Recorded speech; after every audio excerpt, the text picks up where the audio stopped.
Okay, we're live and we're live. Here we go. What's up, guys? John Sentes here, Cutternation 63. The streak is live.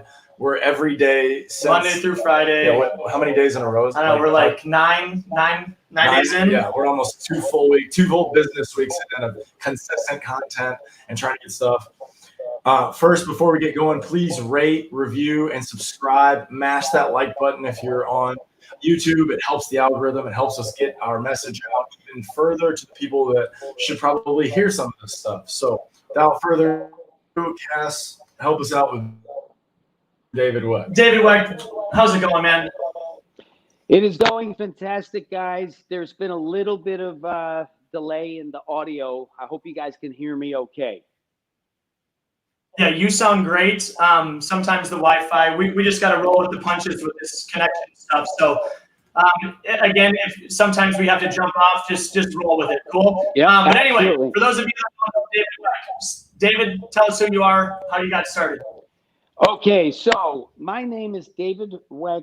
I invented the BOSU ball more than 20 years ago, and that set me on a path to invent many other products.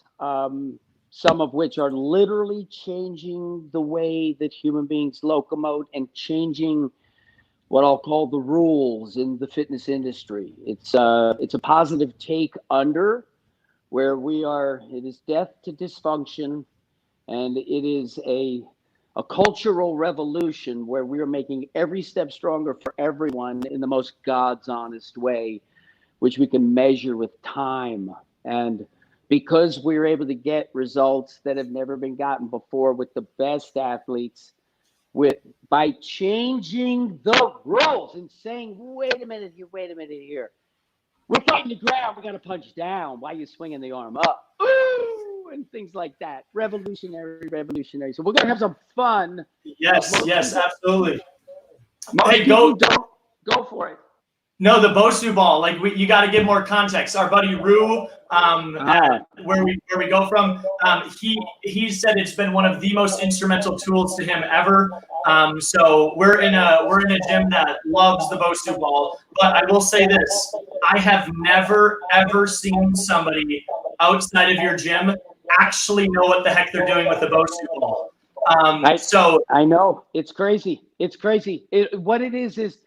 The BOSU ball itself is just the answer to what if I cut the ball in half to stabilize it so I can train on this inflatable, flexible, rubberized dome that I had figured out by standing on the risky one, the stability ball, that, wow, there's tremendous benefit from center line strength and learning to wean yourself from grabbing with the toes and just the complexity of the exchange of your weight. There's a spiral dynamic, and three-dimensional surfaces and two-dimensional surfaces. You went to school and you had a globe in the classroom and you had a flat map, and the flat map looked all weird. And the teacher said, yeah, that's because you can't plot the real thing on a flat map. Now, the floor is flat for all intents and purposes. We are 3D. But we come from trees, and our foot is really structured and shaped for grabbing and coming around something. And so it's not designed for, the wheel is designed for a flat ground, right? That's how the commerce rolls, in the wheel, right? So basically we have a conundrum that you have to interact with a flat ground, and we differentiated. We have our feet designated to it and our hands do everything else. And what I'm saying is that fundamentally, humanity missed the mark by just a little bit, and we're about to fix the fucking problem. And that means that 80% of runners are no longer going to be hurt. It's only going to be about 20%. and it's just going to redefine our relationship with fitness, because guys like you who care want to talk to guys like me who are crazy enough to say, guess what? There is a better way. And I got the proof. And the clock is on my side.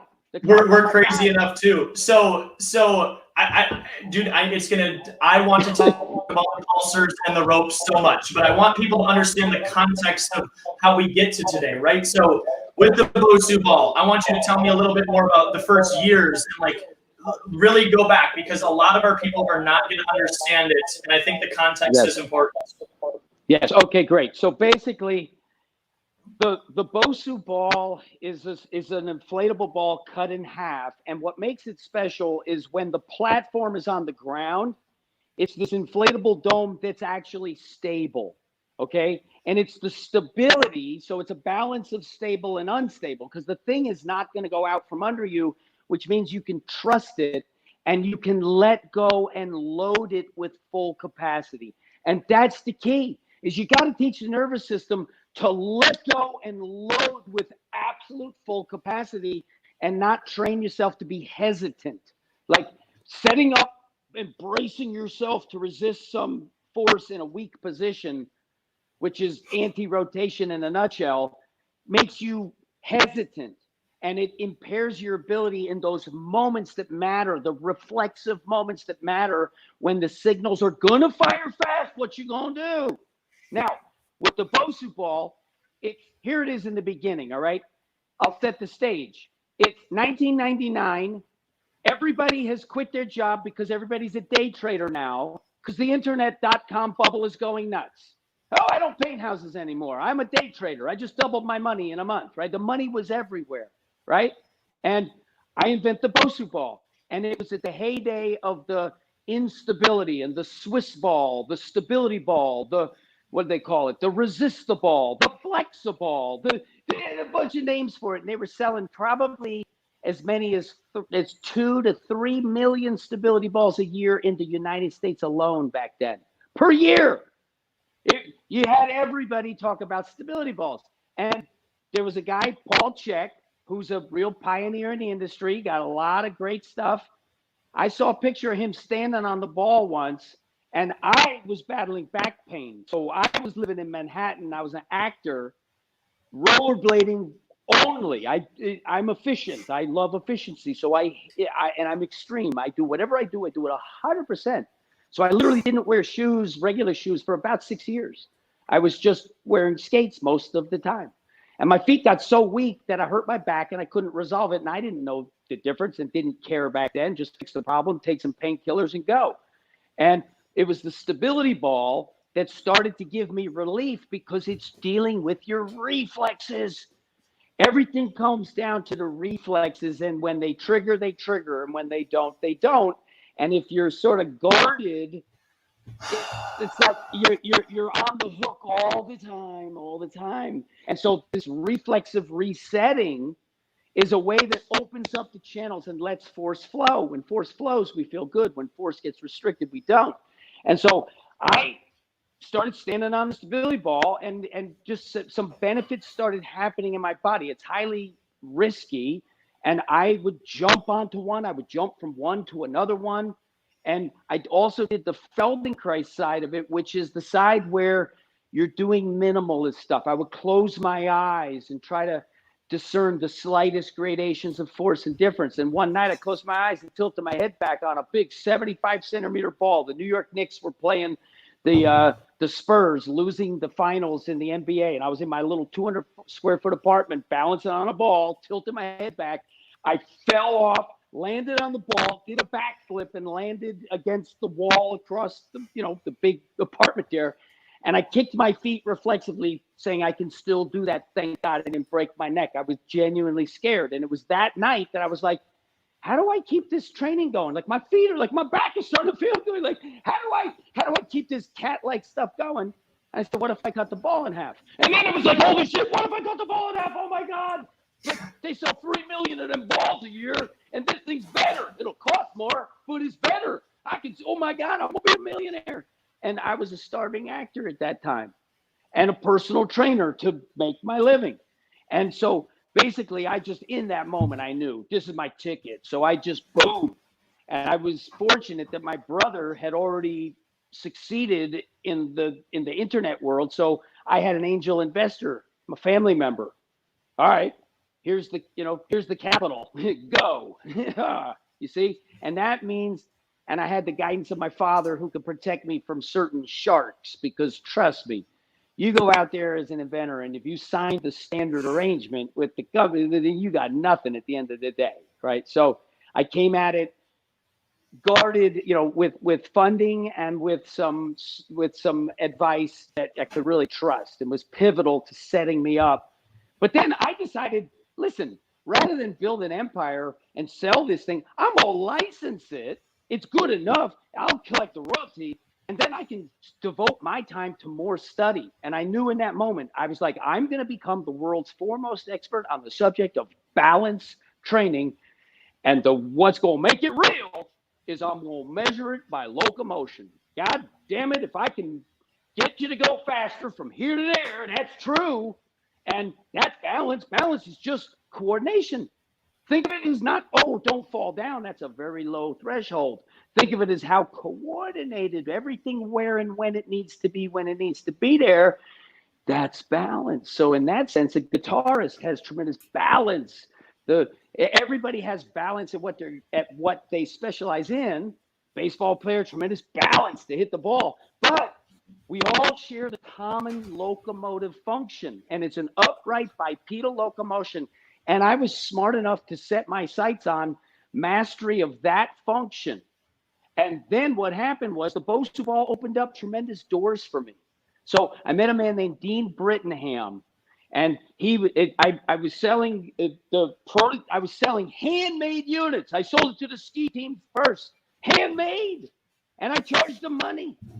and I sold it to the Yankees, the Lakers, the Devils, and the Ravens and the Rams, and I sold it to the New York Knicks. And I went back to the New York Knicks to meet Greg Brittenham, because he was ordering more from me.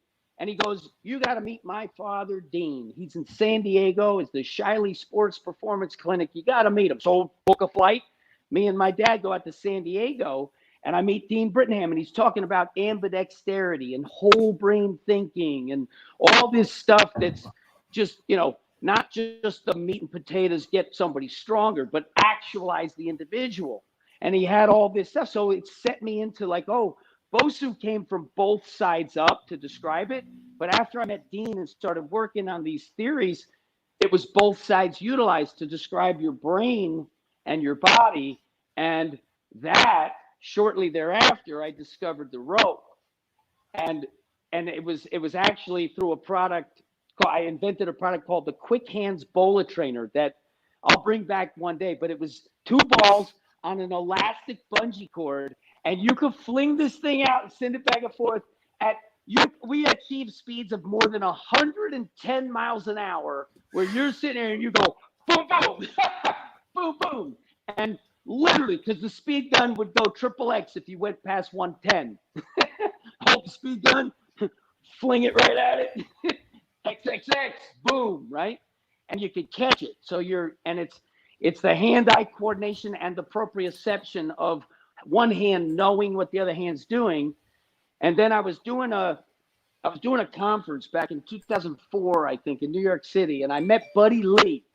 Buddy Lee's a jump rope guy, Olympic wrestler, and he's a whiz with a rope. And I was watching him perform, and I'm a master of efficiency. Like I'm lazy as can be, but I like to be high performance. So whatever I can do better, I'm going to do better. So I noticed that in his jump rope, so much of the time, like it wasn't going here, it was here, right? And so I just like,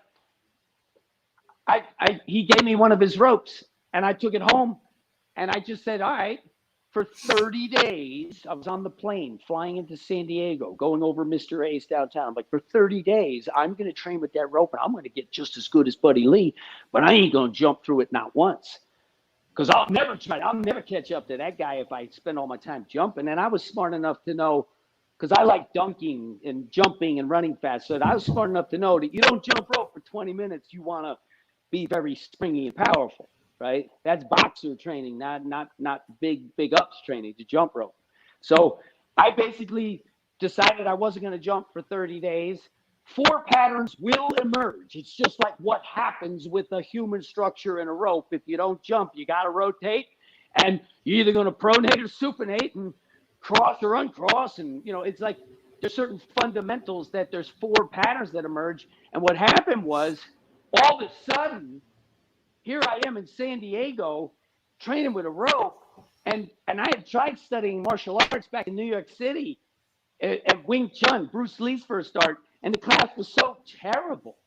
Like, you know, what's a Tansao and a Bansao? And like, you know, if you don't know what it is, the fuck do you do? You know, it's just like sit there and get punched in the chest. So it was terrible. But then as soon as I got the ropes in my hand, I'm like, oh, yeah, that's what that is, right? A wedge that do. Oh, that's what that is, right?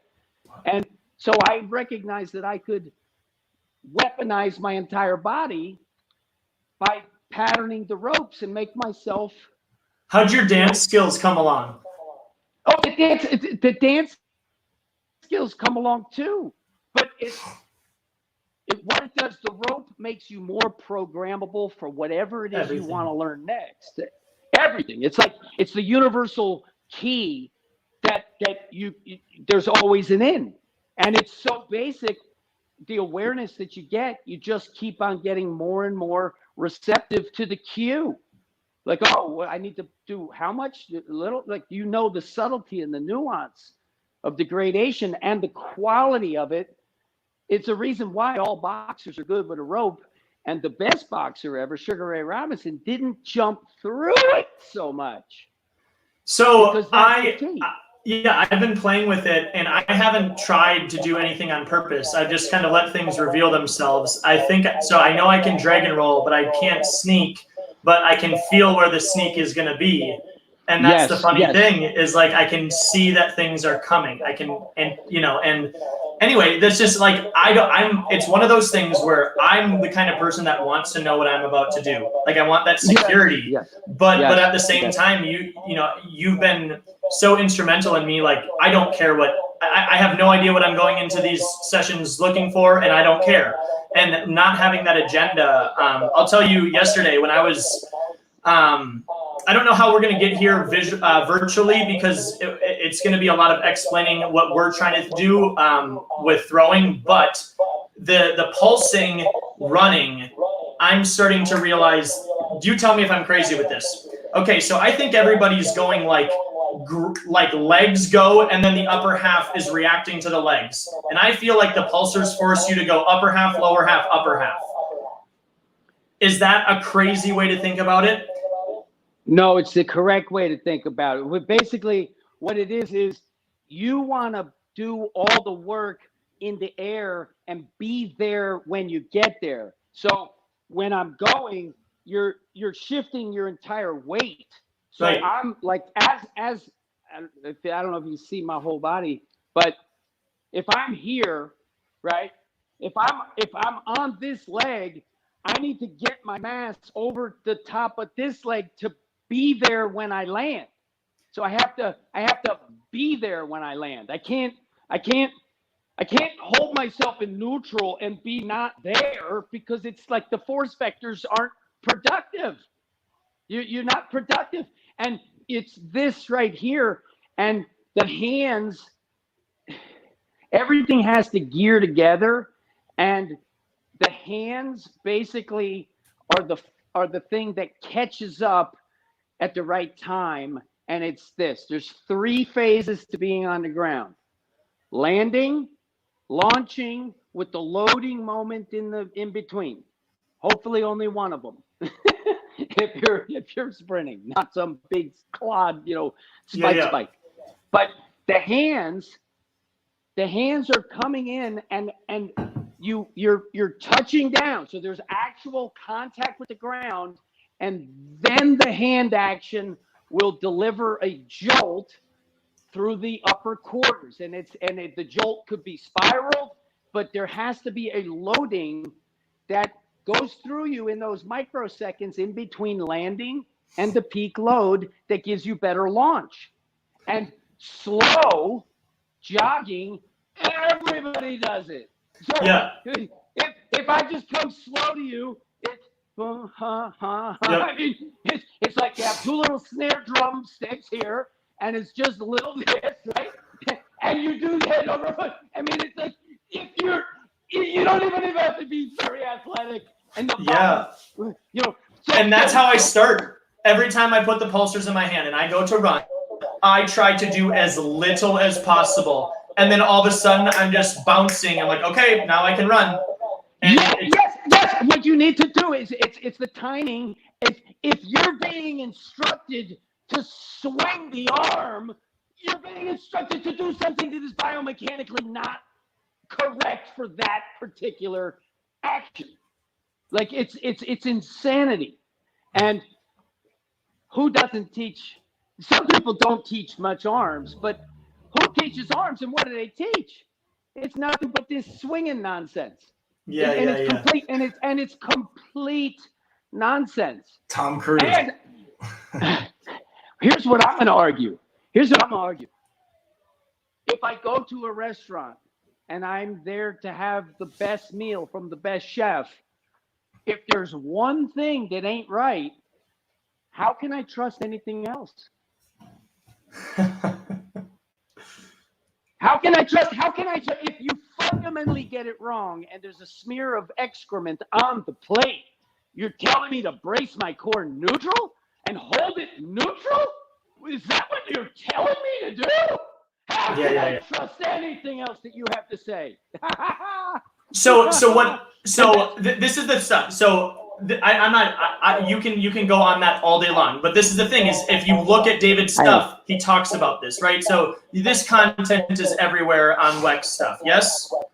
So if you want to go more into David's argument against what traditional people are talking about for running, I couldn't encourage you more. I've been floored by every single thing that you ever said. I just want to get a little bit more on the idea, because what I'm trying to do is ask you a question that I can't actually ask fully because I'm trying to go like philosophy wise. So I think what people are doing in baseball is I think they aren't doing any sort of charge from the upper half at all.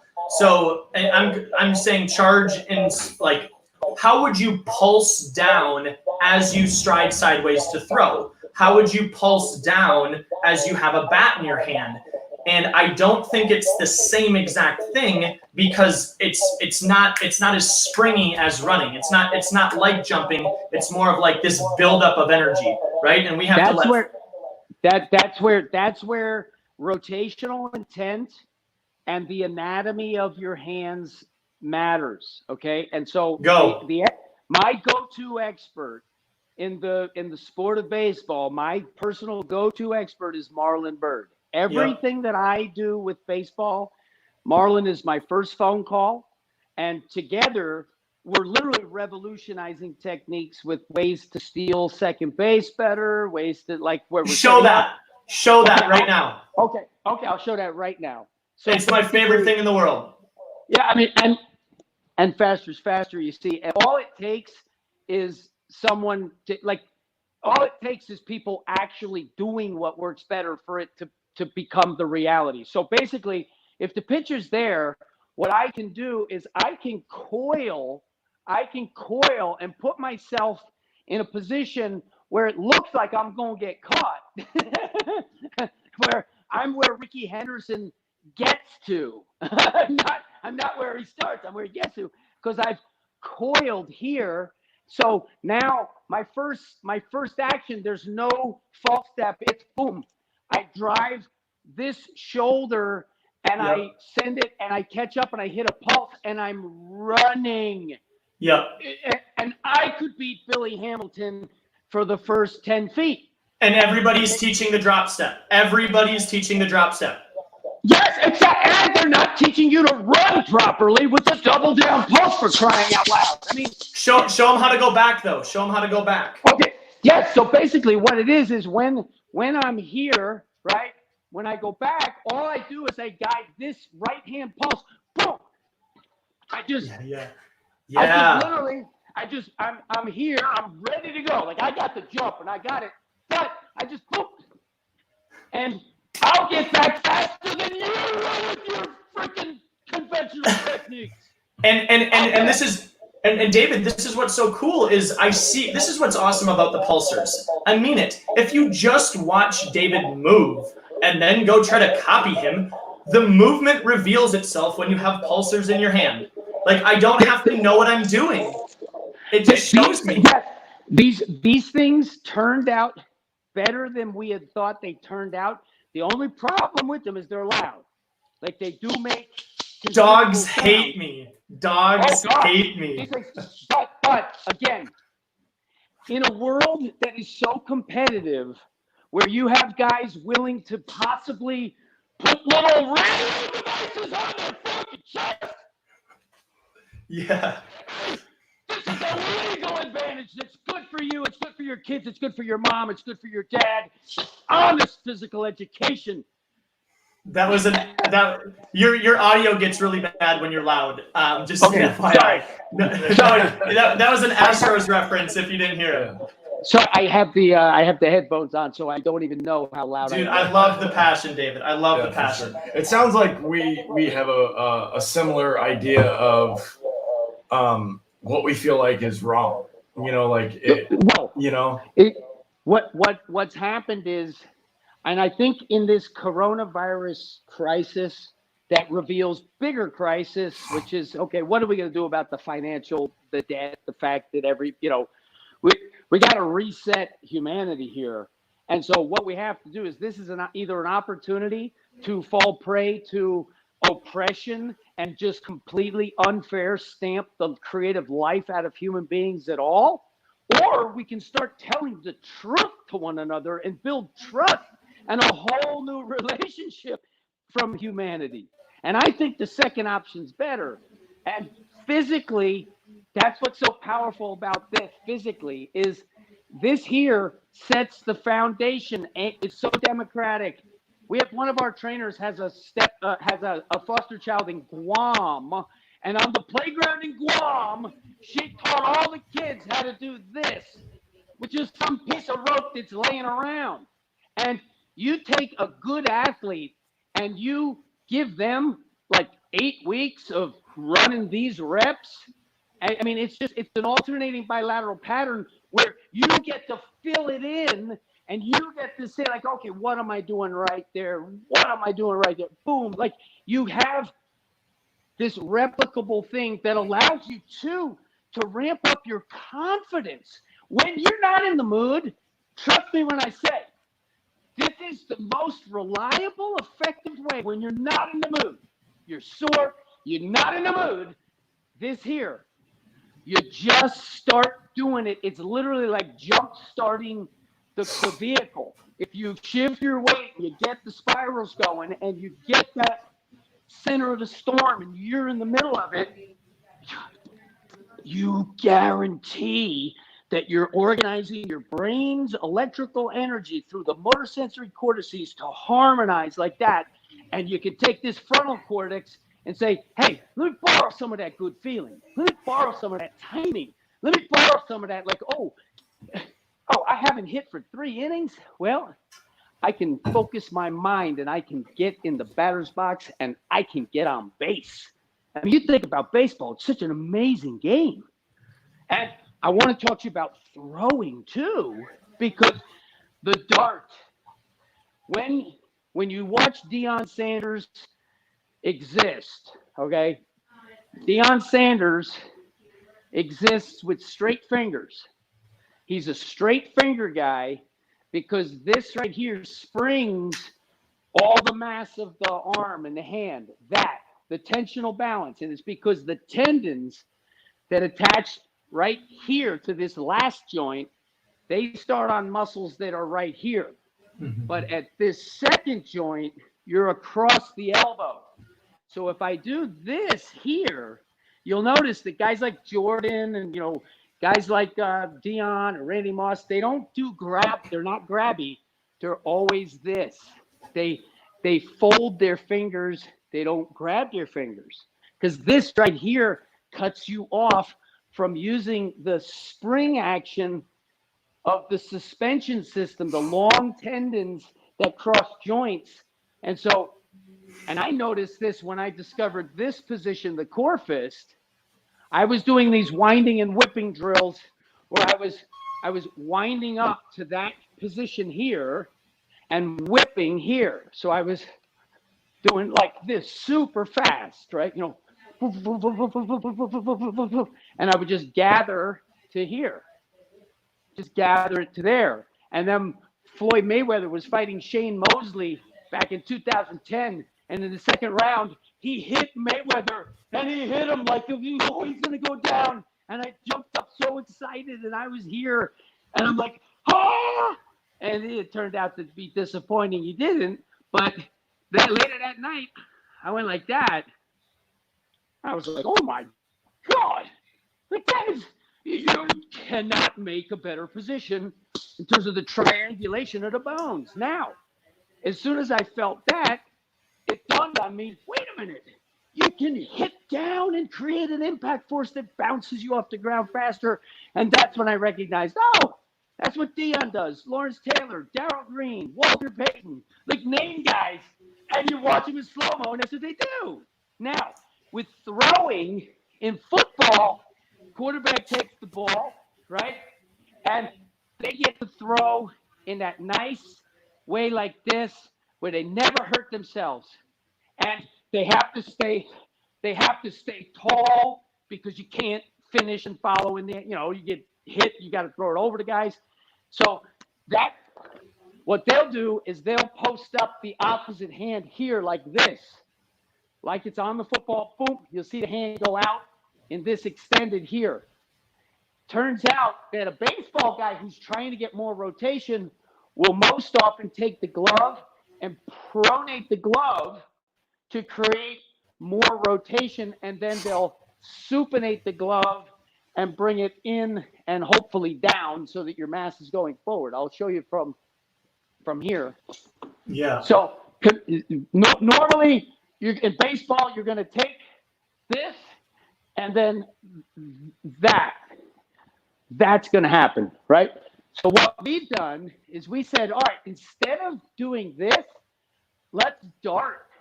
And so right here, that where you would be striking, if it were a strike, you hit that and you torsion it, extreme torsion, meaning you're trying to turn it over. You're trying to roll it over on itself with pronation.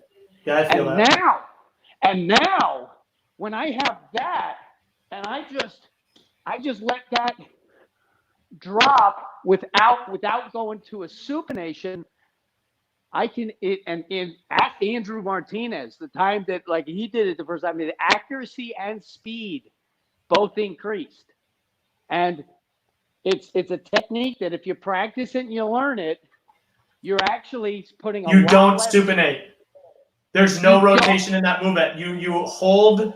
You hold the pronation as hard as you can. This arm is totally free. Yep. This one you're dialing it. Oh my God. And then you're here. You tilt. And it's the whole. I heard you say it the first time, and then I just heard it a little bit differently. That makes so much sense. And look, the thing about it is when you do it right, you get a better result. Yes. So it's like. A lot of people turn this way too much. Like we see it all the time. John calls them like thumb flippers. Will really exaggerate it where they're like going like that with it. That's really interesting, David. The locomotion idea with that makes a lot of sense with me too. And the pulsing down. No, with the thumb flip, right? Like when we're looking at energy and it's rotating, we think of it like a fidget spinner. We're trying to stay on that line of rotation with both hands as it comes around. And we see when guys thumb flip, the angle to which they pull on that energy completely goes off. Well, and accuracy. What I found with it is from a tensional, like even this logo here, the up, down, all around. The logo, up, down, all around. It really, what represents this logo is this position here. So this sort of 360 degrees that you pronate and create 390 degrees. So this here, I'm longer with that pronation. And it goes to this idea that I'm 11 is 1 and I'm across the center without crossing the center. So 390 degrees because I have that extra 15-degree rotation on the circle. And that's it. I know that's sort of confusing. No, not at all. Yeah, I understood it. Yeah, for sure. But from a martial standpoint, if I can be across without being flanked is the objective. And if you're being flanked on this side, I don't have the wherewithal to come around. I have to cut and intersect and reestablish.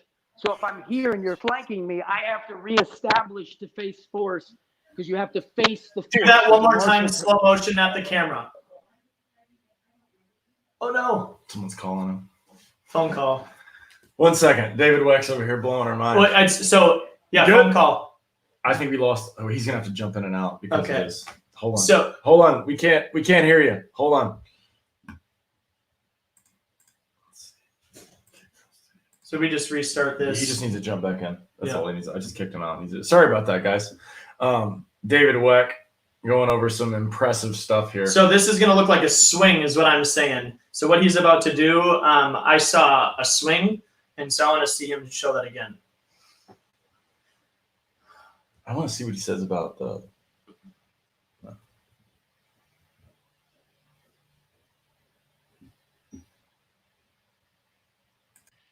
Hey, sorry about that, guys. No, it's all good. Sometimes in this stream, if somebody calls me or calls you, it messes with the audio. So you just got to jump out and jump in. Just show that last thing again. Okay, so if I'm here and I'm being flanked, what I have to do is I have to intersect. So I have to cut. I have to cut to the center. That's hitting. That's hitting a baseball. Exactly, because it's your hips. My father, when I was a little kid, I got over anxious when I got into the majors, right? 12 years old or whatever. And in the first game, I was so over anxious that I was hitting the ball, but I was like swinging too hard with my arms. So my father goes like this. He goes, "Son, come on up to the field. We're going to go, play hit. You're not allowed to swing." He goes, "You have to just check swing." So the whole time I'm like, "Dad, I want to hit it." He's like, "Nope. All you're allowed to do is just check swing." And check swinging is your body weight. You got to use your body weight to hit the ball, right? I mean, it just makes sense. And so the next game, that one little exercise of just make contact with your body weight. And then he said, "Swing away." And I cranked a home run the very first time I got up at bat after that lesson, because you're shifting weight. And now going back to anti-rotation or tall, kneel, chop, hold yourself, anti-rotate. It's like you would not teach that to the kid, because they tell them this, you know what I mean? It's just like, it's and how, like why, how, no, kids, parents, and it's non-contact injuries. There's careers that have been destroyed. I hear these stories about pitchers tearing their lats. Like, how the hell you tear a lat? Like, I never heard of that. Like, what? You tear a lat? What the hell are you doing? And all the micro stuff and minutia that let's focus on this and that. And it's like, dude, iron out the whole goddamn thing, and then you ain't gonna worry about any of that little nonsense. And then the little nonsense that you do, ain't little nonsense. It's something that has meaning. It's not some drill that some guy who can't throw a baseball told you to do. Like, because he went to some seminar with some other guy told him that he doesn't know how to hit a baseball either. No, these guys know. They don't know how to throw or hit baseballs, but they're striking.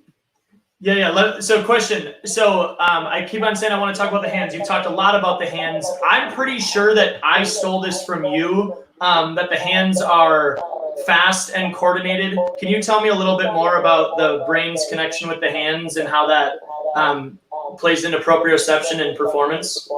Yeah. So basically, there's a concept called the homunculus, which is the image of a person or a being that is proportionate to the real estate of the brain for body parts. So in the homunculus man, it has a huge head with giant lips and mouth, nose, eyes, the sensory organs, right? Because that's a lot of brain real estate.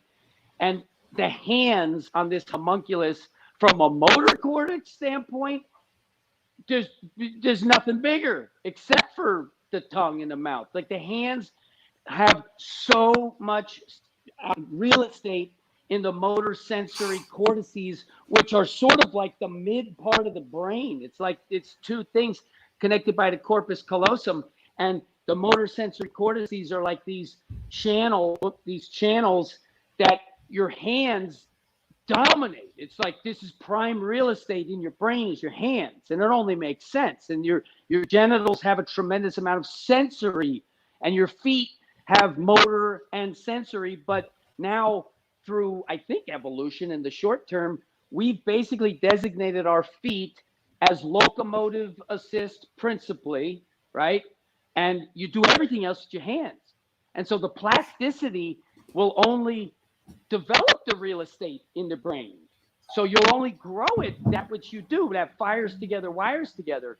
So when you can organize the hands to move, and they're fast because you can whip a hand. I mean, the hand can go, the end of this, boom, that punch right there, that's going fast as I can blink my damn eye. So this is what's so interesting is, so when I met John, one of the first things he told me was, I focus on the hands. I want the hands to move at the same time. So basically in sync.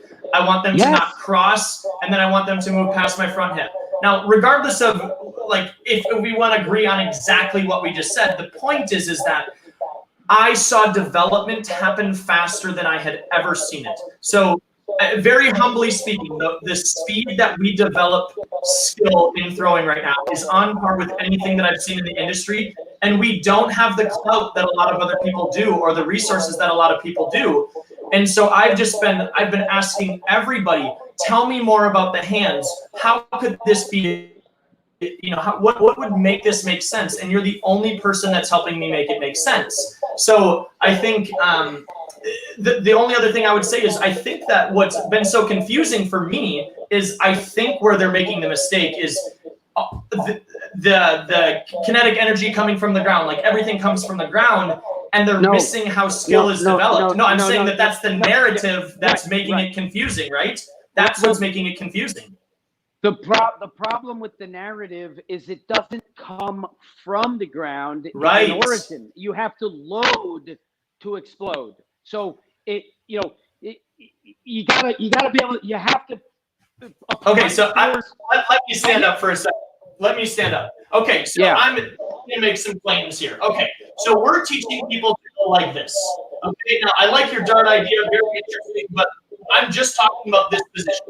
And a lot of people in our industry are taking people short, right? Shortcutting this path, maybe even going straight to this position. Okay, and so my point is they're missing out on this, right? Even if you're not actually going like that, right? There is this into my back leg that's going to cause my leg to flex. I don't flex my leg and then throw the ball. Like, the act of me getting my upper half to start loading itself will make a chain reaction with my body. Okay, so basically what you're on the right path, because what it is it's you have your body's weight, and that's what you're working with. And so you have to use all of your body's weight to move your hand faster. 60% of your body is upper half. I've heard you say that. Okay, well, yeah, that's like just to try. Yeah, I mean, pretty much, right? 60% is upper half. It's just that's just to try to get the average person to say, like, hey, what you do. Pay attention. The possibilities are right there for you to take advantage of when you understand the correct action. So basically, what allows you to move the hand very fast is the knowledge deep within the reptilian part of your brain that you could resolve the situation. So when you have correct rotational intent, all the way down to the pronation, and I use now the fourth finger as my register to long. Like, I mean, if I can get that thing to go long with the spiral, well, now it's just a matter of putting it together with everything and getting that last little bit correct. And you don't have a prayer to get it correct. If you can't do this, like if you can't take this thing and move this thing around, like in different patterns and stuff, and you just like can't do it. Well, now you don't have just the fundamental figure eight. Like this thing is connected to my core and the floor. So like I know where it is, and I know that when I optimize one side and I create that verticalization and I optimize the other side, oh, how am I going to use that, right? You know what I mean? So it's side bending is the start because it gives you progress without any effort. You just, if you're a four-legged creature, you make progress simply by side bending. You didn't spend any calories to get here. And it just concomitant, you created a spinal engine. And what we did is we just stood the spinal engine up. But it's the side bend and the side bend and the side bend that gives you the shift in the weight, and the shift in the weight is what's the effortless part in it. It's to do that takes me no effort. But this idea of breaking it down to 3 planes of motion, oh God, yeah. It just even that, you're introducing mental hiccups to even like why? Why do we need to know any of this information other than it's a curiosity? If you don't understand the end functions, you're leading people down this, down this path that's, it doesn't have a purpose. And so you have to sell it as it has a purpose. So now you start branding it. Oh yes, this is for throwing, but you don't understand throwing. So how can you understand what you're doing to teach me to throw when you can't even throw? It's just it, and just because you can have success with one person doesn't mean that that's the best that they could do. You know what I mean? Like we don't want to be satisfied with the known. We want to exceed the expectation. And you think of mankind did not throw stones for very long. You were slinging stones and you were throwing sticks. The act of throwing a baseball is really, really, really difficult on your body at the highest levels. If you're being asked to try to do it 100 miles an hour, well, you're at the limits of what the tissues can even handle. And in nature, we never were doing that with that many reps. And it's interesting because you'll get these equations of locomotion, swinging, and throwing are the holy trinity of functions that all must coexist for human beings to harness the sticks, the stones, the ropes, the fire, the secret of plants, the dogs of war, and then everything else. I mean, these are the fundamental building blocks of what makes us who we are. And the throwing is something that you can do that more intensely, more reps than sprinting, but swinging, you can swing all afternoon long. Justin James is a world champion long drive golf guy who I helped significantly win the title in 2017 from 216 miles an hour ball speed to 227 to win with the world record in the event on 2017, right? And it was by saying, hey, look, we're going to take out all of the anti-rotation nonsense and we're going to do coiling core and use the RMT Club and get you swinging.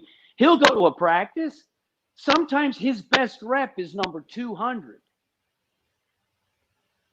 Hitting the golf ball off a tee. Sometimes he'll take 200 reps and he's hitting it further at 200 reps than he did. So it's there's something about it that's harmonious when it's perfect, right?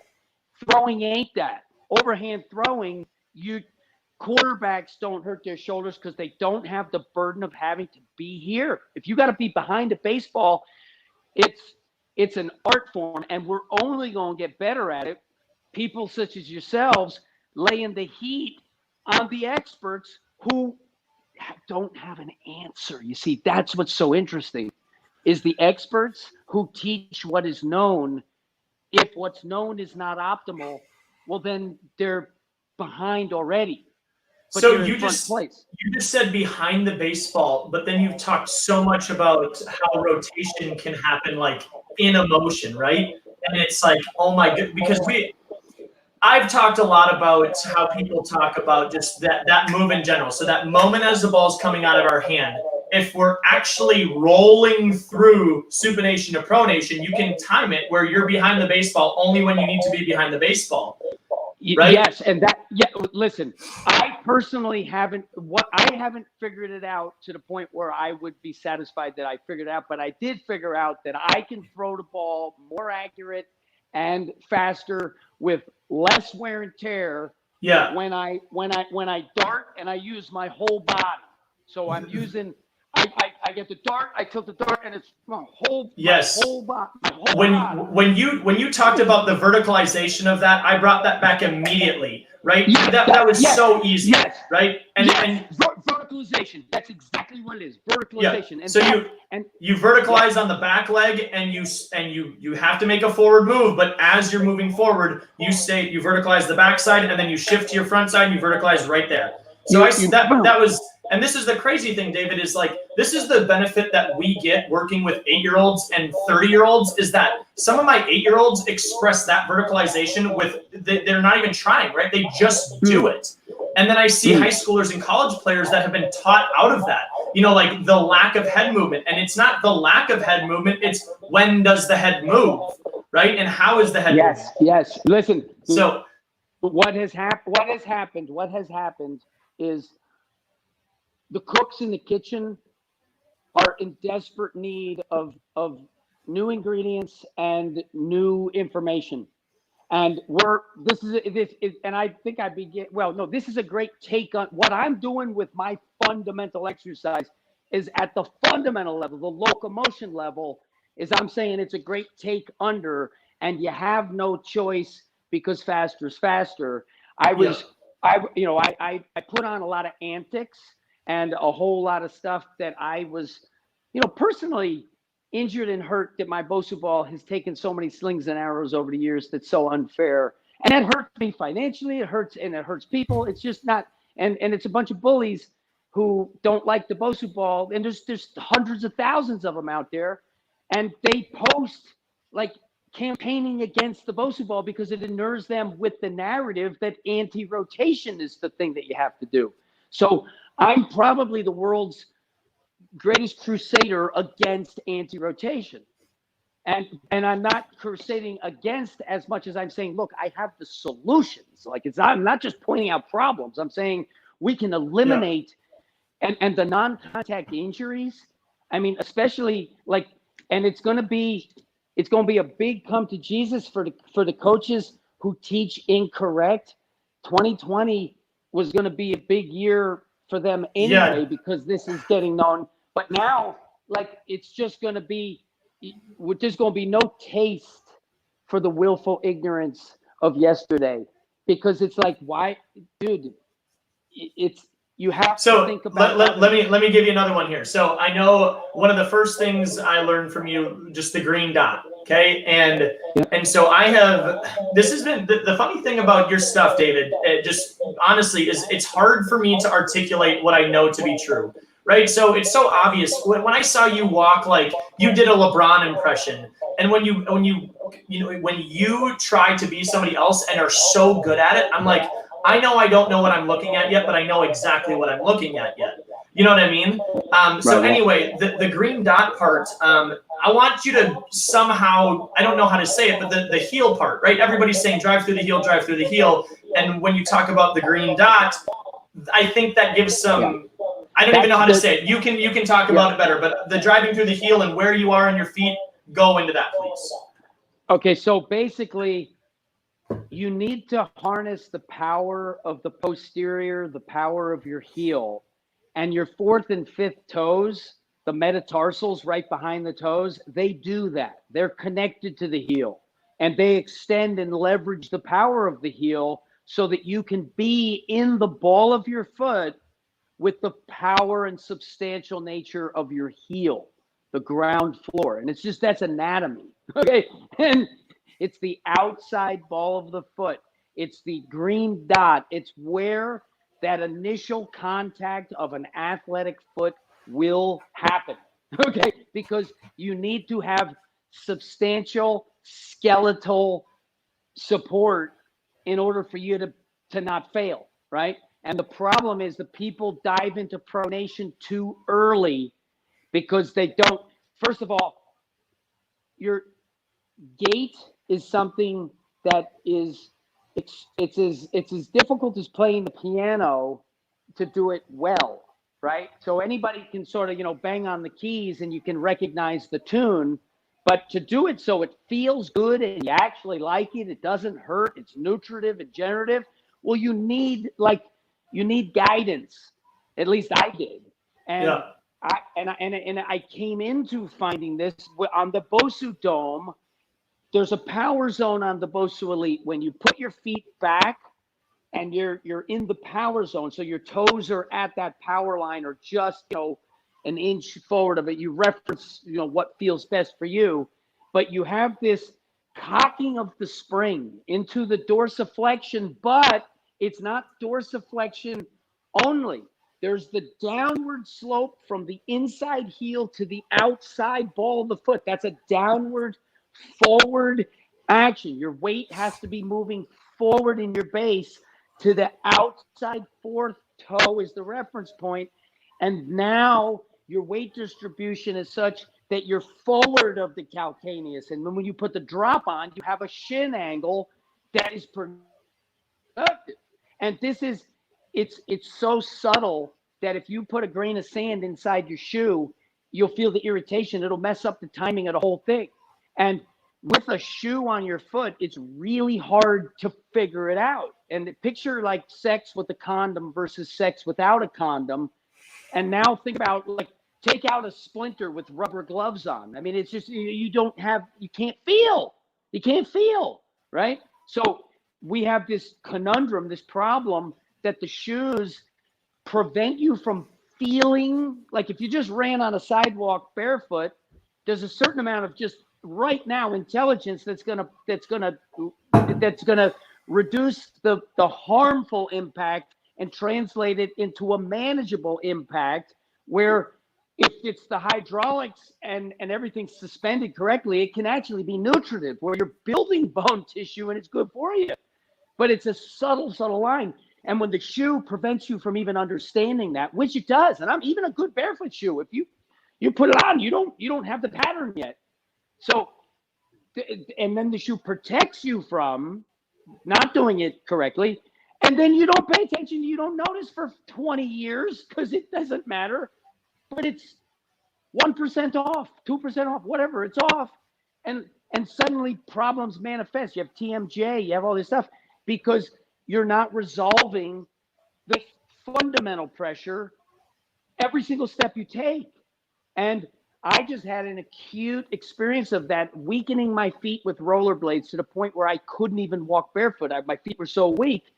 Then when I hurt my back, I'm always compensatory tension because I couldn't let go and let yourself just be substantial to send the force. There's something so satisfying about completing, boom, the power. You're actually, boom, it's good.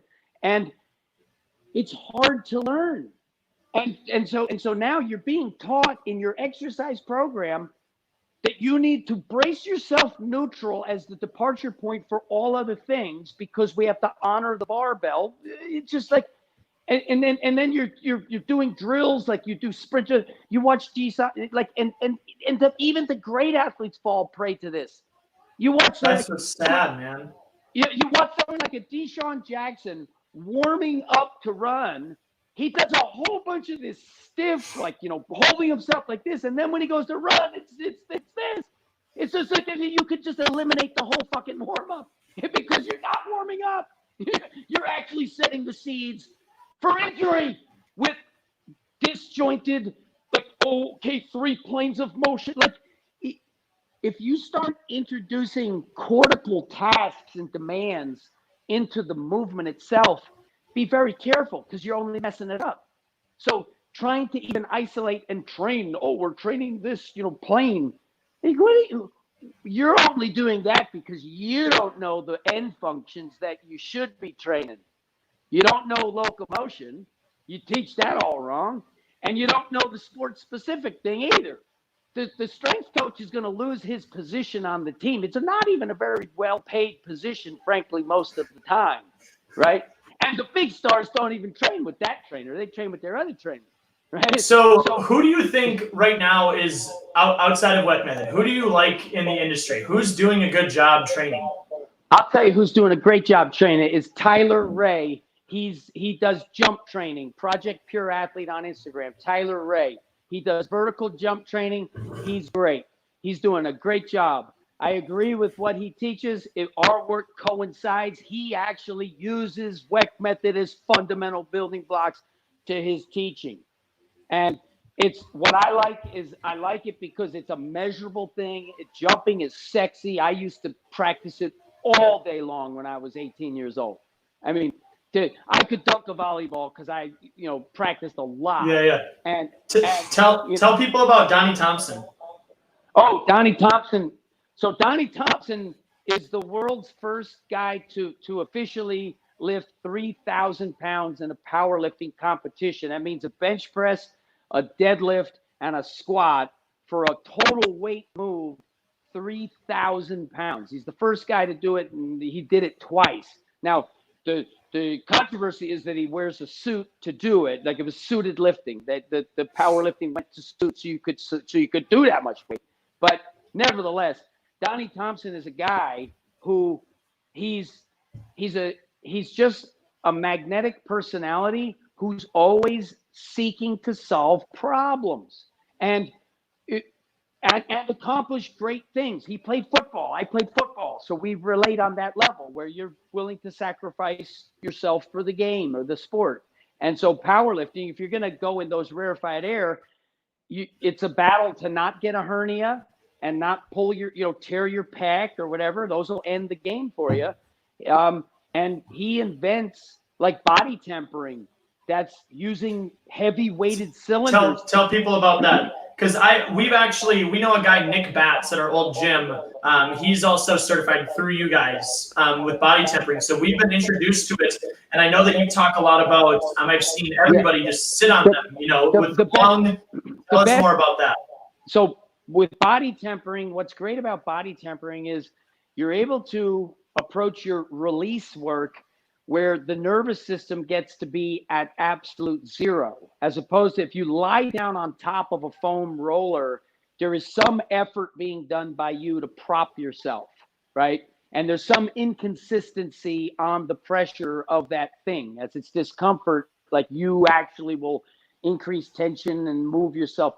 So there's a lot going on. Whereas body tempering, you literally just let the weight do the work. And so you can fundamentally bring your nervous system down to lower activity.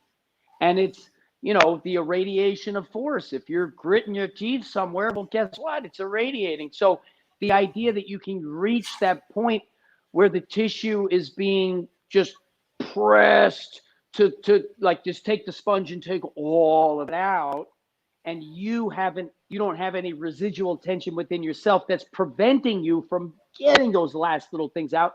And it's the subtlety and nuance that makes all the difference. That's the edge of change is like, it's like coaxing, catching a butterfly. Like you're playing with the nervous system. It's this thing where it's a delicate dance. And so body tempering is just a genius application. And who would think to put a 100-pound roller on your body, right? Who would think? But it's therapeutically, you'll get much more bang for your buck doing that to both prep, prime, recover than you will from doing a foam roller. What's the stuff with the lung? I feel like you've said the top of the thigh is connected to the lung. Oh, well, the top of the thigh is basically your stomach meridian goes down your thigh. So your yang meridians go down, and your stomach is the only yang meridian.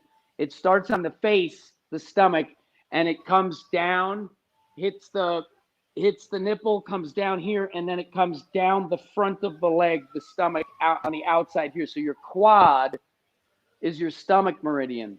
And just in the sauna here. So what I do in my sauna is I have a body tempering roller in here because it's just and I got the Weck steps in there. Yeah. So because otherwise it's a small sauna. This is only an apartment, so I only have 110. Yeah. So I kill two birds with one stone, and it's nice too when the body tempering roller gets warm. It's more fun to handle. Like you can roll it around on yourself when it's warm. It feels better, but it's and it's you got to heat it up. But it's what I like about that and fat bells, the dumbbells that aren't dumbbells. They're like like these are his inventions, and I love innovation, and I love people who they have a certain amount of irreverence in the sense that they are reverent to what's true and not what is known and what is said and believed to be, and challenging the status quo with something that is superior. When I recognize a kindred soul in Donnie Thompson, who's introducing wonderful things just through ingenuity, like, yeah, you want to align with those people. Yeah, man. I would let me just also say, I created something called FFT, which is leaning on elastics. Oh yeah. Where you see this here? Yeah, I've seen you do it. Tell me more about that. Yeah. So this right here, and you want to talk about Marlon Byrd and WeckMethod baseball, like this right here, when you're leaned here, I can turn off the nervous system, all effort. So it's truly effortless skeletal suspension on the 4 to 5. So if I come here, right here, I'm literally doing nothing. And the release work that goes through me is finding the floor right now. So it's a release that's like the transmission of the force is going where I want it to go, which is the floor. I'm on this acceleration angle that, like, the carpet slip, but you see how I can be right there and I can just be poised. Yes. I'm like, I'm here, and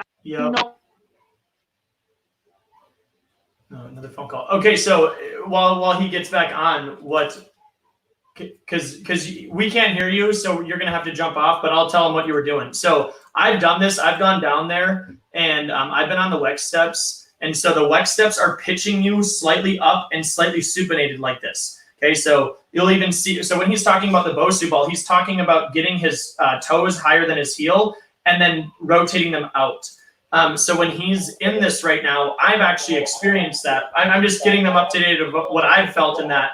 So I've done this up against a wall because I've seen David doing this, and I have issues in my ankle and my feet where like I stand on my right pinky toe, and I have released that multiple times by doing something like, obviously not with that, but this is crazy, and it makes my back feel better. It takes tension off my shoulders. Like it's unreal. So the things that you taught me just from like the foot and moving up from that, it's unreal, man. I was on the Weck step for like 15 minutes one day at your place, and it was like, damn, so many things feel so much better. So, and then it's just learning how to do that creatively, right? And yes, and that's the thing about it is it doesn't come from the ground. You deliver it to the ground, and it's the manner in which you deliver it, the package, the structural shape of the package, the pressurization of the package makes all the difference, because otherwise just jump off the building and land on the ground. You'll get a big force plate impact, but you ain't going to go up at all, or you're going to bounce and it's going to be not pleasant. So the thing about it is what's going to end up happening, and this is why I appreciate this time with you guys and geeking out, is that it's the geeks who care about what is true and have now come to an impasse where it's like, okay, we know that what is being taught and paraded around as the best is not in fact the best. And so now you got to go to the well and you got to start asking deep, deep questions and examine the syllabus of your study. If you've told athletes it comes from the ground, well, you've been misinforming them. Everything comes from the ground up. Well, actually, no. We put it down to the ground and then it comes up.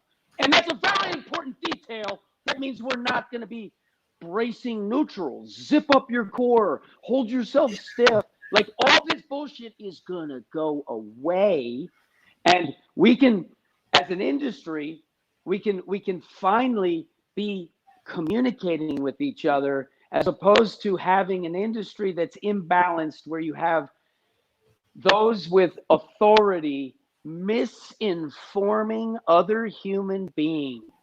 And that's where it's like, oh, well, whoa, you know, who says you're right?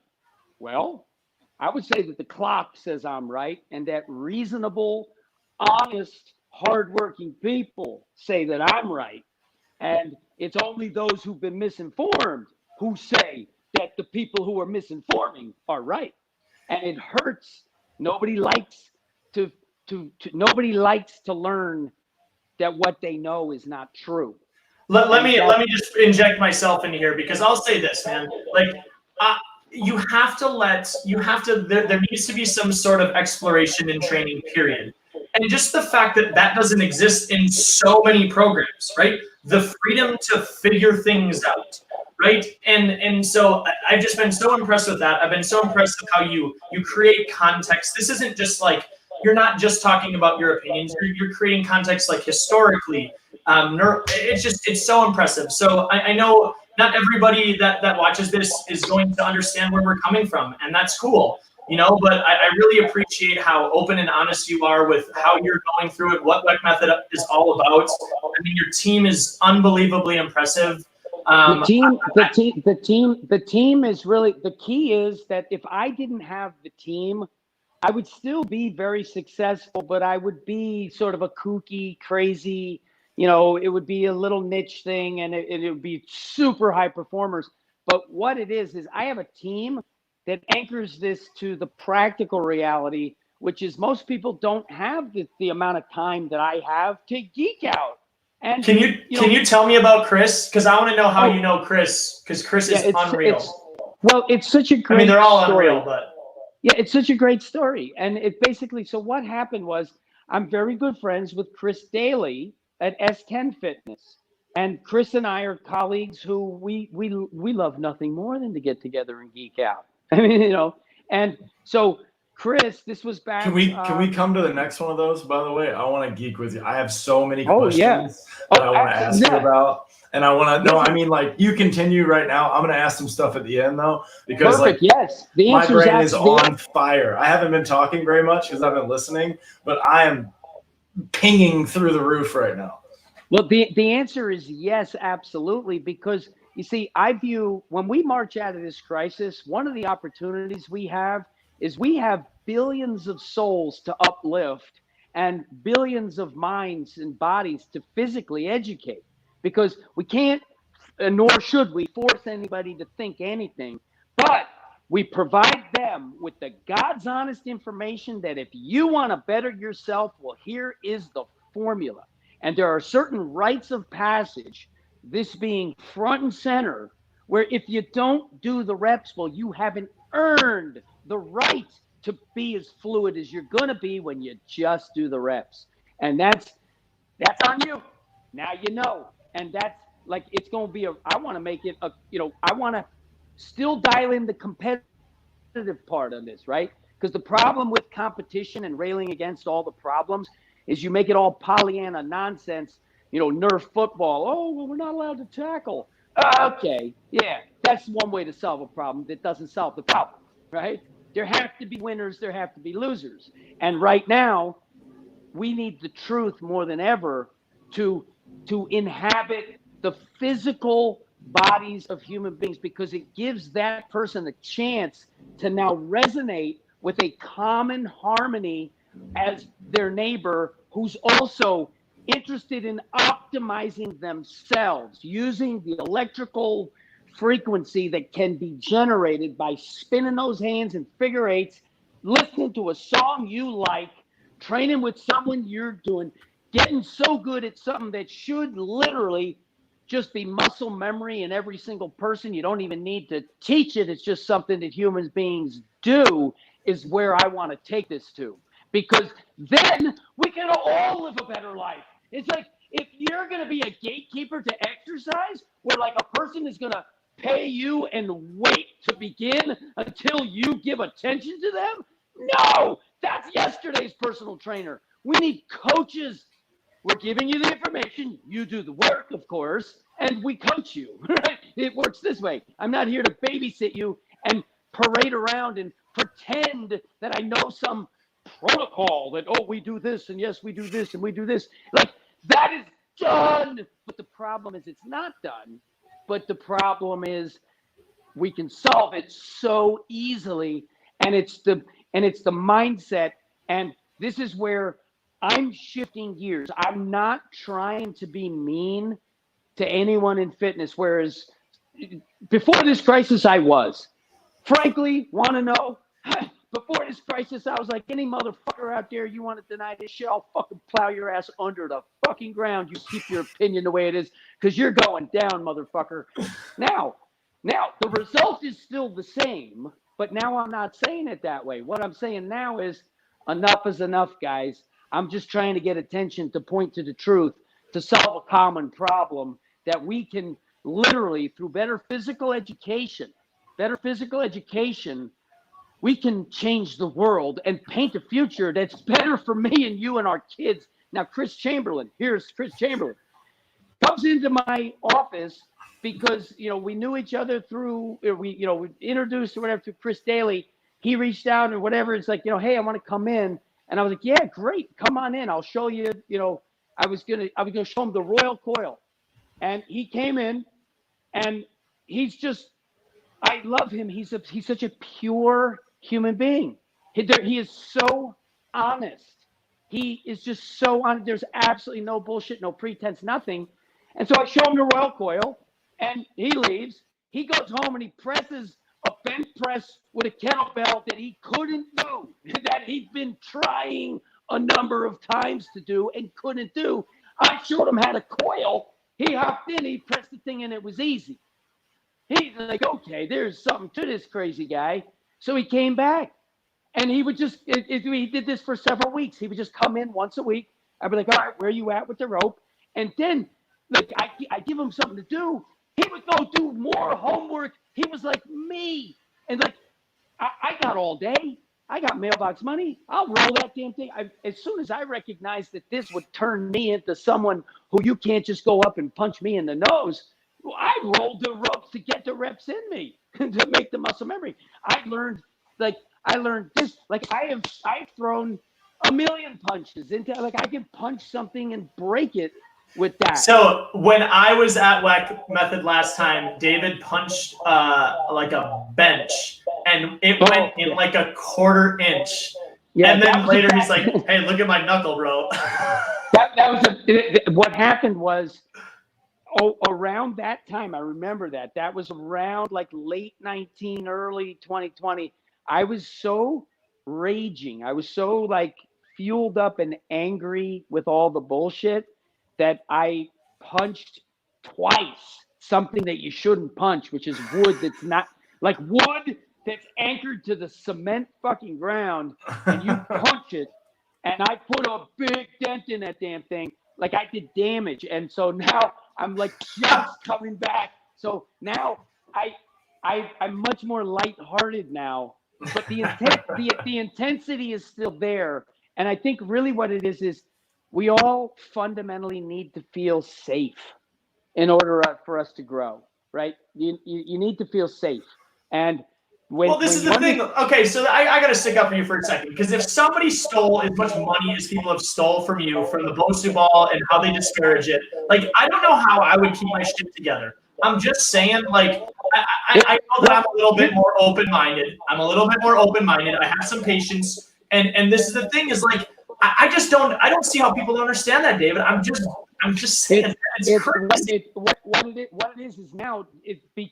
What it is I listen to a lot of Alan Watts and like this idea of the Godhead and have you. I lost my mind 3 times. Okay. So, but my background is this. I'm the first child of 4, and I was doted on and adored by a father who has a narcissistic trend where he didn't want to live vicariously through me.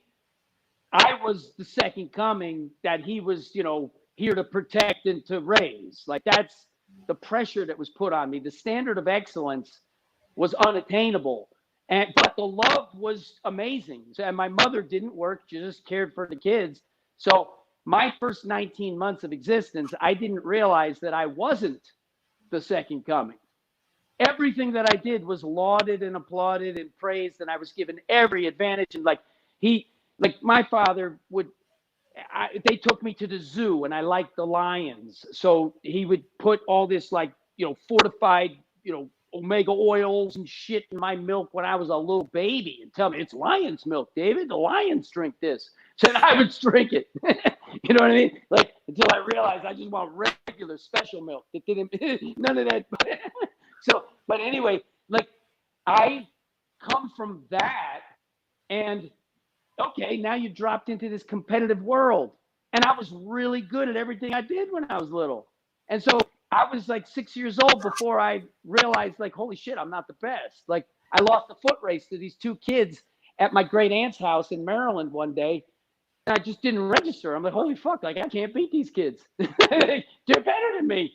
And so I had a crisis. I had a big crisis. It's like, I'm not the best.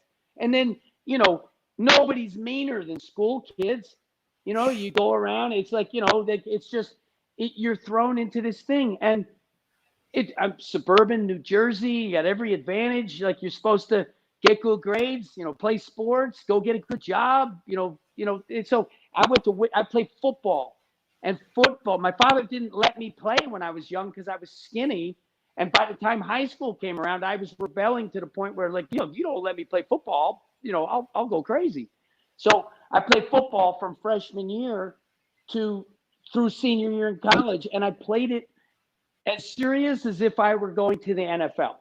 Like, I played it with that kind of commitment because I was, came from an upper middle class where they could support that. So if football was my life, I didn't go on vacations in the summertime to the Grand Canyon and places because I'd miss 2 weeks of, like, you can't miss 4 fucking leg workouts preparing for the goddamn season. You kidding me? Like, I can't go to the Grand Canyon. Huh? I'm playing football. So football gave me this discipline. And it also, I got into Williams College. I graduated with honors in political economy. My plan was to cover my ass so that I can go get a high-paying job out of college. I'll work at a bank or consulting, or maybe I'll be a Rhodes Scholar, or maybe be a congressman. Like, these were just like, what are you going to do with your life? And then when the time came, it was like, holy shit, I did a summer intern down on Wall Street, working on the trading floor at Bankers Trust. And I was like, this is not what I'm going to do, because I'll lose my soul chasing the money, right? I don't want to win that game, but I want the money. So I became an actor and just personal trainer. And and my personal training was just by my wits. And I was a good trainer because I cared. I wasn't a good trainer. I was just a good trainer because I cared. And I was, had, help people get in shape. But I wasn't a trainer. I wasn't identified myself as a trainer. I was an actor. I was someone who's, trying to be famous with something that makes you known and important in some way. And thank God I didn't do it as an actor, because then I'd be tied into that, then you're waiting for someone else to call you and give you a job, which is the worst. But so, and then my athletic inadequacy always gave me I work harder. In college, I would spend 20 hours watching film. 20 hours watching film. I was watching games for more than 10 years before. Because if I see it on film and then I see it on Saturday and recognize it, well, then I'm going to intercept the ball. Like, that, you know, the prize was so great to be able to beat people who are better than me. Like if you literally, like, I would pay attention. NFL, the reason why guys, Tom Brady's so smart is because they play with their head and they can make decisions very quickly. That's all the game is now. It's, you have to fool the person. And so I was playing on that level back when other people at Division III weren't playing on that level. And I still have records on the board at Williams College, the longest interception for touchdown. Literally, I'm still on the record board at Williams College. My team was the first undefeated, untied team in the history of the college, dating back from 1793. So I take tremendous pride in excellence. Oh, you were on defense. I was because I thought you were saying that you threw the longest interception. Oh no! I caught the longest interception. That's why I laughed. Yeah. No! My coach used to say you play defense because you can't play offense. He's just very. You're playing Division III because there is no Division IV. Like, you know, get over yourself. Dude, they're brutal, aren't they? You want to ask him some things? Yeah. So I want to go back to the throw if we can. And you were talking about throwing and stuff from there. And so you brought up like how you can swing all day, right? Yes. And this is a little bit more of a personal question, and maybe you can pull some light out of it. The idea of the rubber arm is rather intriguing to me because before my injury and after my injury, I was able actually to reobtain this rubber arm feeling, right? There was a funny thing where I'm playing in TJ, and on a Sunday in an amateur game, I don't know what inning it is. We're in the championship, so I'm just trying to win like what you're talking about. And I'm in the 13th inning, and I didn't even know it. I think I ended up throwing like 170 pitches or something. To your point on the locomotion and everything from there, is there a way that the capacity of that efficiency makes sense to you? Like, that's the only way I can ask it, because I've heard these stories of on the other side of it, I'm rehabbing back, right? And I'm throwing at this junior college back in Florida where I'm from. And we have the number because it was a drill thing, right? I threw 185 pitches in a row as hard as I could, and I didn't drop below 90 miles an hour. And to me, my fitness level was just so high. I was training my butt off and everything, but my throwing fitness was up. How do you explain that, like, efficiency and fatigue to what some of these things that you were talking about? What I would say is it sounds like to use a metaphor, is the rifle of your barrel is really, really smooth so that you just know where to be, when to be at that pivotal moment when the deceleration of the whole thing, you're doing it smooth to stay above 90 for that many pitches. You're doing mechanics correctly in order to exist at that, because you're not doing you're doing enough right things that you're not putting that stress into the system where you're muscling through it and overpowering it. So that's like, because you hear the stories of like Satchel Paige. Yeah, crazy. I threw double headers in the same day. Like, what?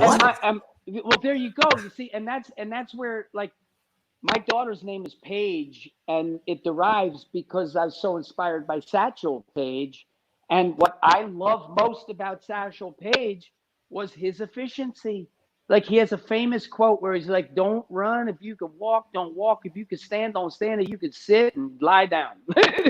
Like, just be like lazy. And there's something so pure about being physically lazy yet dominant over everybody else around you. Like, that's the best. I mean, come on, right? Because you're not hurrying up and wasting energy. You're just like, what am I going to do? I'm going to do it really, really smooth, because every second counts. And so it sounds like you, through whatever, just, you lucked into it. You had that experience.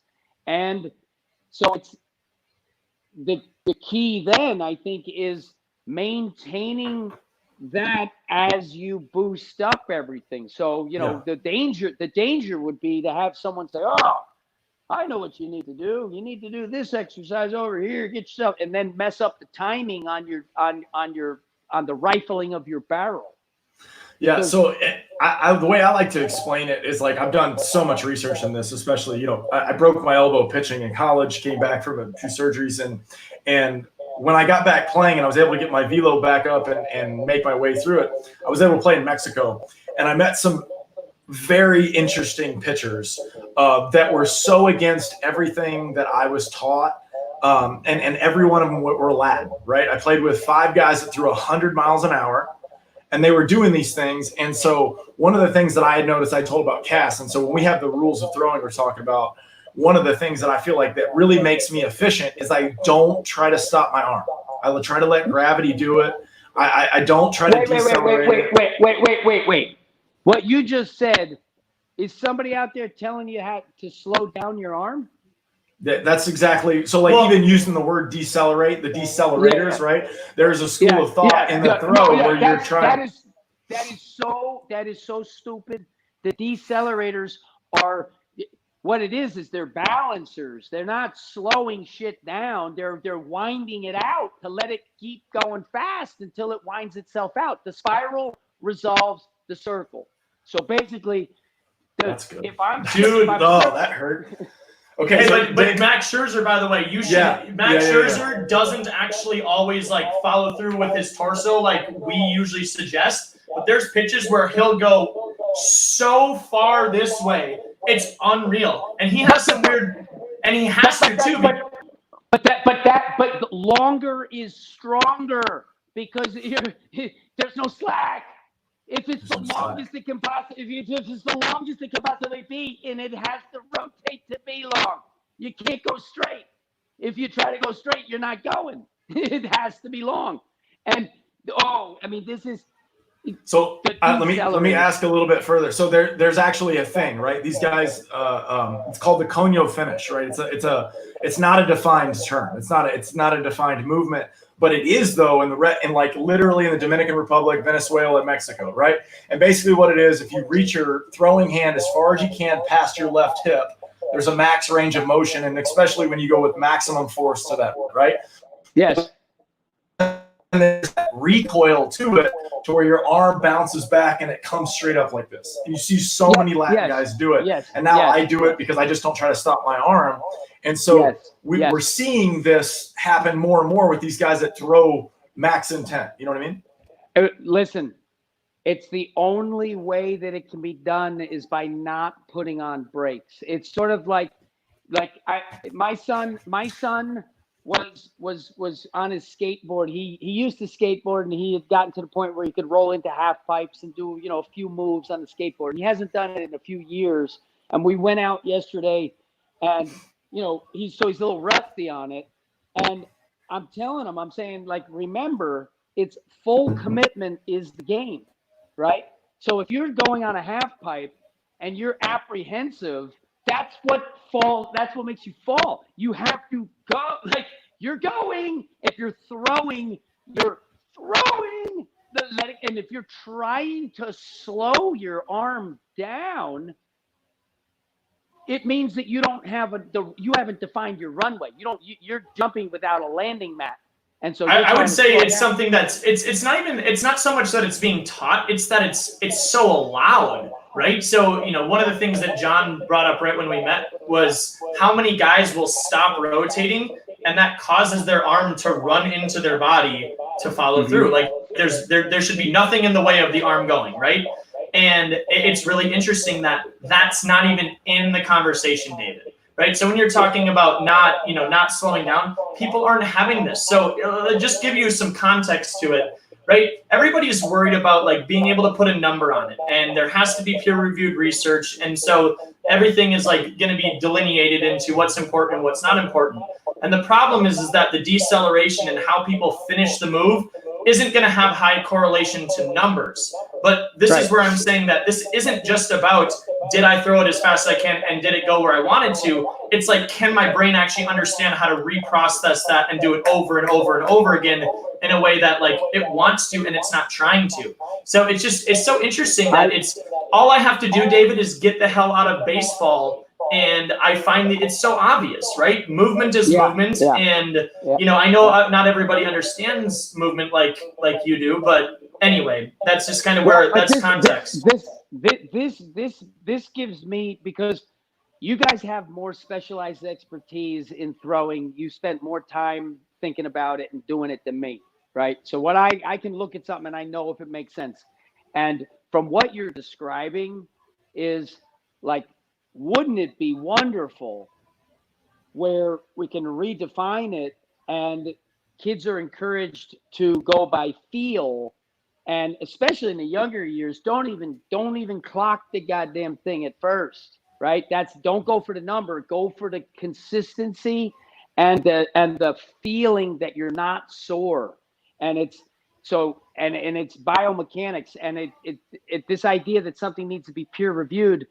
What I want to do is I want to hold the peers who are doing the reviewing accountable to the work they've done to now, because I don't need them to review my work.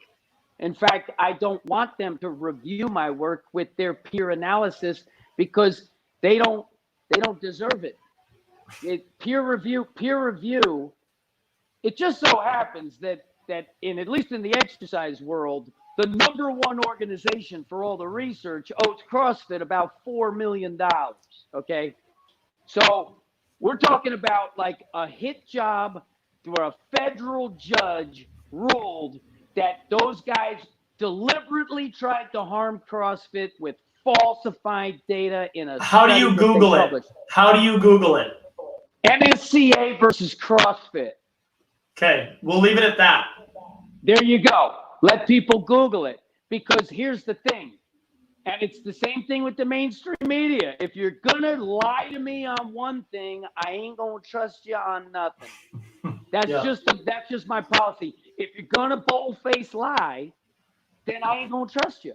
And what I don't like about the fitness industry that it has to change now, especially baseball is filled with people, little fiefdoms, who are going to chop down on the ball forever, right? No matter what you tell them, yep, got to chop down. Yep, roll your wrist, Junior. Like, they will eventually perish, and then the next generation should not be so stiff and misinformed. We need flexibility in our understanding, and I think what we're going to be able to do in a professional sense is that I'm a few years ahead of you guys in terms of just, the life cycle, but coming on the scene, the best of the best aren't going to be able to sell what they're selling right now. And you guys and your integrity, searching for true answers, myself searching for true answers, we're the ones whose work it's going to evolve too. So, and isn't that wonderful? Because everybody wins. The only ones who lose are the ones who are holding us back from getting there right now. And they do it with peer pressure, social ridicule, professional ridicule. There's all sorts of like games and stuff. And it's all just this microcosmic thing for a much bigger issue, which is our Congress and the whole political system, where and let me just say this last thing. In this crisis, the worst thing that can happen is it creates an environment of fear where we acquiesce to agree to reining in freedoms, right? Oh, better not say things that are uncomfortable, better censor free speech because it's a little too uncomfortable. We have to be vigilant that we believe that it's good to tell the truth. You have to have that. And that's the foundation of how I operate. I have to have integrity. Otherwise, it ain't worth playing. What do you have? Yeah, man. I mean, I already said I'm Jordan Petersoned up, man. I couldn't agree with you more. Just from a time standpoint, we're gonna start wrapping this up. Yes. I'll say this. It's really interesting because people have to have an open mind with this stuff, right? They have to consider that what they've been doing is they might not ever do any of those things ever again. I don't know if you've heard of this. I just came across a product called the Synapse It's 2 episodes ago, so episode 61, we featured that. But there are so many things happening between what you're doing and other people in the industry. I totally agree with you, David. Whether it's just WeckMethod or in general, this is changing, and we're kind of on the tail end in the baseball world where, you know, John and I talk about we're kind of like these the bridge between old school, new school kind of idea, and the pendulum keeps swinging back and forth. And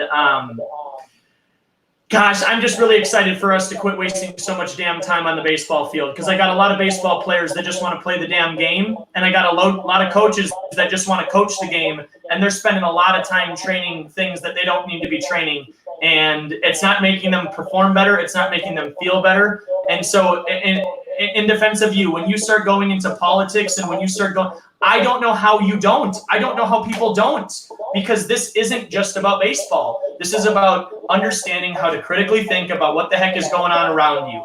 And the kids that come into our facility, right? I can't begin to coach them because they're so anxious about the day that they just had and the stresses, and they don't have to worry about anything. They have food, they have a home, right? They have all of these resources, amenities, and they can't even have a conversation with me, right? So if I'm going to talk about movement and I'm going to talk about performance and human development, it's really hard for me to avoid some of these conversations. So I will let you know that, like, I totally know where your passion comes from. I really appreciate it. I'm really glad that, dude, you don't know my story very well, but I came to San Diego on a whim, and I don't have to be here right now. And it is unbelievable that, because it's people like you and it's people like Chris Daly. This is a wonderful place to be right now, and not just in San Diego, but to be in 2020 and to be in the fitness industry right now is, man, it's crazy. I think that is really the optimism that life goes on, and now with better information, where literally, like, running sucks, but it doesn't. You see, that's the thing, and you can redefine it, and literally, it's like you can like, instead of just throwing these little lambs out for slaughter so that they don't have as much fun in sports and all this stuff, teach them how to move with the fundamentals and the basics by osmosis, because the best in the world have to adopt it. And that, again, this thing, if this were bad for you, people would still be doing it because it gives you an advantage and it's good for you. And the ropes and all this stuff, let this to be the beginning. And as soon as we can get together in person, we'll do a Chris Daly. We'll do a yeah, dude. I want to get us all together. We could possibly do a podcast too, like that. I can have 6 people at once on this. You know what I mean? Let's cue it up. And I mean, here's what it is. There's a lot of people to educate and to inspire. And right now in fitness, you get paid to be a motivator more than you get to be someone who informs. You get paid more for motivating. Rah, rah, jump up and down, sweat. Oh, good. Like, you're rewarded for that. It's basically going to flip so that now you got to teach sensible shit. Otherwise, you got no place. It makes so much sense, Dave, because we on our side in the training, we say it all the time. Like, I cannot literally throw the baseball for you. I can help you. I can give you the tools to make sure you understand how to evaluate it. But I can't. I would love to jump in little Johnny's brain and take over his nervous system and throw for him, because we would dominate so much. Right. But I just can't do it. I literally can't do it. So all I can do is just describe these feelings, because, like, you know what, like I said, you don't know me very well and our relationship with me and Cass, but we're very yin and yang, because I'm so much a feel thing, and I'm so appreciative of him, because all he's ever done since the first day we met is challenge the crap out of everything I've ever said. Right? That's a great team. That's a great team. It comes back every time to, like, a lot of these things that we talk about with feeling and the things that I witnessed. Like, I saw a 40-year-old degenerate throw 100 miles an hour, not just once, like all the time. And his own evaluation system to throw 100 miles an hour was at the end of batting practice. If he could throw it over the center field fence. If he couldn't do it, then he wouldn't throw that. I'm like, that's the craziest on-off switch I've ever seen in a day in my life. And he's doing it cold. You know, we've been standing in the outfield for an hour, you know, BSing about life. And then he would just grab a baseball, walk to home plate, do a little shuffle, and throw it. And I would watch him do it. And then he'd walk up to the coach and thumb up or thumb down, and that was it. I'm like, dude, that is crazy.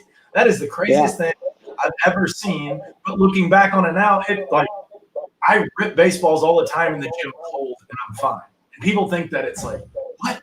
Well, like, and that there was a funny thing on HBO's Hard Knocks where they had the Cleveland Browns, and one of the coaches, this defensive line coach, big, heavy, good guy, and he's talking about, he's like, these guys are stretching. He's like, D-Day, Normandy. You think those guys are worried about stretching?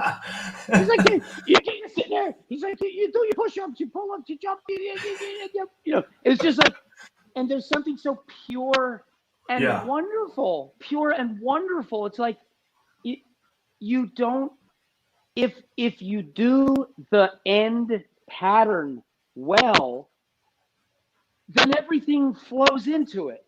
Yeah. You see what I'm saying? Like, it flows into it. It's not this disjointed, I'm going to go run. I'm going to go transform myself so that I will do that activity.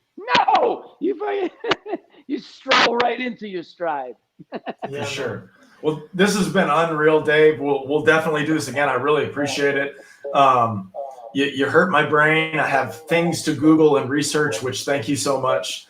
The content you provide is very educational, so I appreciate it. Yeah, so your Instagram is the David Weck. The Instagram for WeckMethod is WeckMethod. That's kind of where you are the most. I don't see. Are you on Twitter that much? No, I'm not. Well, see, what it is I have a process where I know what I'm doing is true, so I know, and I have a sustainable business. So in one sense, I don't have the urgency of, oh my God, like I'm scared. My urgency stems from I'm 50 years old and I'm sick and tired of waiting for this unification so that we can all get together. And I've positioned myself in this industry so that, like me or not, doesn't matter. You're going to be doing shit that I invented, and we're all going to have to get over it. And that's just the way it's going to be. And, you know, we could take it for what it is, but the shenanigans. Shit works, dude. Shit works, dude. Hey, listen, it just works. And so what it is I just wasn't, if I'm not being heard and I have something that needs to be said and heard, well, then I'll do whatever it takes to make you hear it. And so now I've been heard. Now there's enough people in fitness who can no longer get away with just ridiculing me and ignoring me. Because if you do that at this point in time right now, you are perilously close to your own death sentence if you want to try to ridicule me professionally. Yeah. If you say that my that's credibility. Your credit, if you come against my work, then your credibility will be zilch. And that's just a fact. Nobody's telling Fosbury that he was wrong on that goddamn high jump technique, right? You just get over the fucking fact that you didn't think of it first, and that's it, right? That's the biggest problem. And the other thing that people do, besides not acknowledging things because they don't want to stop, is they steal. And all this hubbub and all this resistance to my work has also meant that now nobody can steal it either. So it really does work out, at the end of the day, we're ready to march forward with clear leadership where it's the ideas, not the person, that you have to take into consideration. Nobody needs to like me, care about me, nothing, but my method, it will make you better at what you're doing. And now you have no choice, because the call is that we have to inform humanity to be physically more intelligent. It's the answer for supporting a brain that can be reasonable and that can deal with difficult problems. And when we eviscerate our species physically, which there's a lot of natural forces at work that creates more sedentary, there's less demand on you physically, so you don't need to do as much. And so now you concentrate what you're doing into these pockets of time where you have someone irresponsibly teaching your nervous system to do stupid fucking shit that no human being should be taught to do. Yeah. Paraded around as the best in class, peer-reviewed and sanctioned by the experts with the PhDs, and it's corrupt, and it's going away.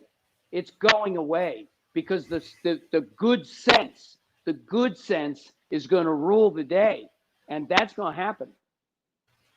Dude, I love your metaphors. I love your energy. I love what you're doing, man. For those of you who are in San Diego, you're in, I don't know how to say it. I'm not from here. Where in San Diego are you guys? Oh, we're downtown San Diego. WeckMethod is in the East Village. And it's East Village. East Village in San Diego, downtown. We got a WeckMethod lab. And basically, there's certain rites of passage that once you make them nodal points that you can do, roll the rope, learn how to do the pulse, learn some basic things, it supports and connects the dots for everything else. And so that's what's really, really exciting is we're going to see a lot of people emerge doing new and different things based on now we have the raw material that's been organized to be more receptive for coaching. And it's all subcortical. The subcortical understanding that once you have the integration of the timing, the hands organized like this, now the kid can all of a sudden even pay attention better because you've had my psychiatrist, Michael Larden, when you talk to him and he's thinking fast, you can see his eyes going back and forth. His eyes are going back and forth. He's associating different regions in his brain. He went to Stanford. He was a world-class ping pong player who played professionally all over the world. He trains, Dominic Cruz, coaches Dominic Cruz, Phil Mickelson, race car drivers, NFL. The guy is an encyclopedia, and you can see it's like the integration of right and left that is the key to optimizing a human being. And physically is the God's honest way to stimulate that. And there's no better way than to create that storm that you're the center of with the rope. Dude, I love it. It's the most democratic thing there is. All right. Thank you, guys. Hey, seriously, you're the best. We appreciate you coming on. This won't be the last time. We'll see you one more time. He's on Instagram predominantly. If you're in San Diego, go check him out. Their doors are always wide open. Yes. Hey, man, we appreciate you. And yes, and I'm going to be starting a YouTube thing. I have a YouTube thing, but my point is that there's still a lot that I have to do, but Instagram is the easy way. And then WeckMethod.com is, it's all conventional stuff. It's not even crazy. It's just do it. Yeah, and if you need help with anything, feel free to reach out. I'll chat with you off air in just a second about that. But honestly, thanks again. I appreciate it, guys. Go follow him. Awesome. Learn some stuff. He's got so much information out there to go. And if you're in San Diego, when we can all move freely amongst ourselves again, let's learn some stuff. So I'm excited to you and I can play catch. Tomorrow we have Go Catalyst Sports before the weekend. So Friday is baseball facility out of Colorado. And then we got the weekend. So thanks again, David, and we'll see you guys tomorrow. Thanks, guys. All right. Have a good